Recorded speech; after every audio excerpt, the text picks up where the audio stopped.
Well, welcome back to Think About It, where you can come and get a daily digital thought and update from me, all from a biblical worldview and all in under 3 minutes. If you're following this video on Instagram, continue checking this story each morning at 9 o'clock or check the Bologna Student Ministries page. But to find all 24 episodes, check out the Bologna First Baptist YouTube channel.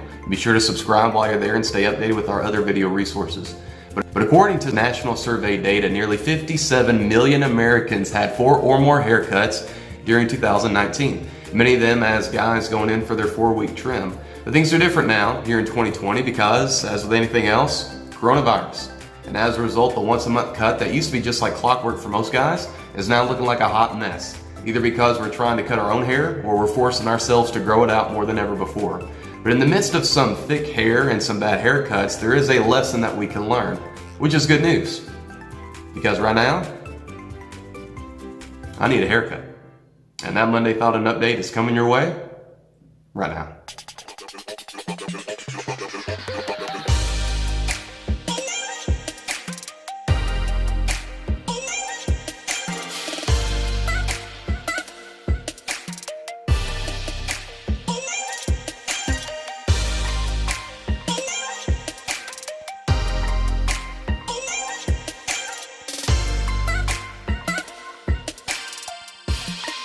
Social distancing is good for the curve, but bad for hair. And as we've seen a spike in online orders for hair care products, we've also seen a spike on social media of do-it-yourself haircuts gone completely wrong. It seems we're learning just another lesson in this unique time. It's good to leave the hair cutting to the pros. And if anybody else needed to learn this lesson too in the Bible, it was Samson. Samson's story in the Bible comes to us in the book of Judges, a record of Israel's dark time when the people had no king and everyone did what was right in their own eyes, much like today. And without a king, the people depended on these tribal leaders called judges, whom God equipped and appointed to save his people from their enemies and lead them back to him. But as the book of Judges shows, every time a judge died, the people went astray. The book as a whole features this cycle of sin and deliverance that goes downhill the whole time. Israel rebels, God disciplines them. Israel repents, God sends a judge to deliver them, and then they rebel again. But of course, the most famous and unique judge of all was Samson. A miracle child to his parents, Samson was commissioned by God to live out a Nazirite vow for life. He was to abstain from wine, strong drink, the fruit of the vine, never cut his hair, have no contact with dead bodies. And while he's most remembered for his extraordinary strength that God provided him when the Spirit came upon him, what we see in Judges 14 to 16 is actually a very weak man, a man driven by this impulsive, desperate attitude. He's driven by lust, completely disobedient to every single part of his vow. Yet even this too, God uses to accomplish his plan against the Philistines, the enemy of God's people. And while Samson had some crazy drama with a Philistine fiance and even a prostitute, his most famous mistress of all was, of course, Delilah.